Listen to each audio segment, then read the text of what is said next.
Кина Вълчева спечели Любо, както никой друг не успя. Веднага след като излъчихме участието и Кина получи предложение от водещи музикални компании да запише цял албум. Припомнете си как започна всичко.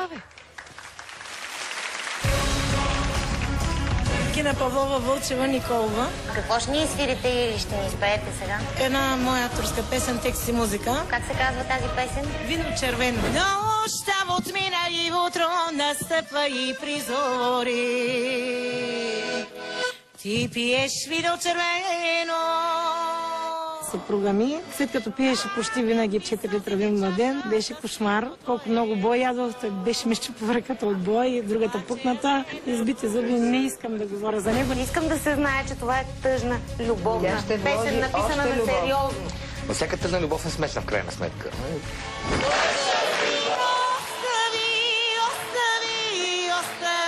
Тази вечер обогатихме фолклора на България с още едно парче.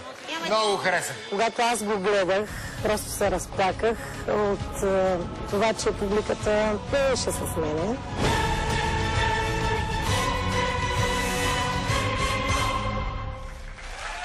Тя отново е тук, подкрепена от златната цигулка Венци Такев и неговите братя. Аплодисменти за Кина Вълчева!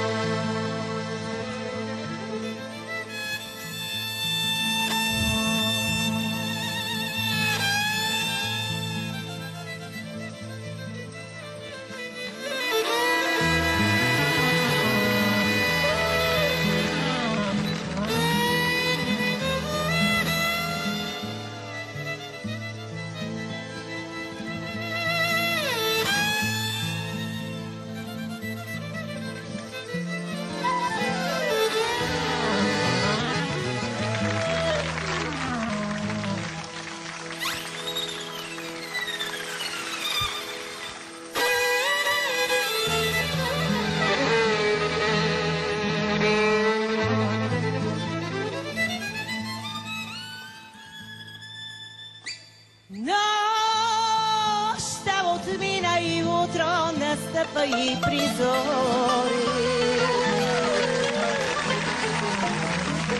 И пиеш вино червено. Аз съм дотекнал, ти не ме виждаш през чашата. Само пиеш и пиеш.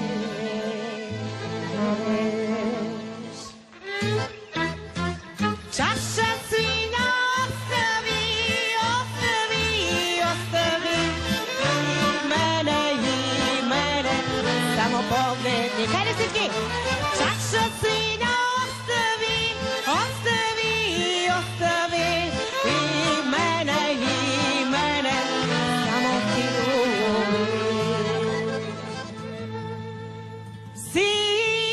Всички ми казват, била съм красива и хубава, но ти не виждаш това.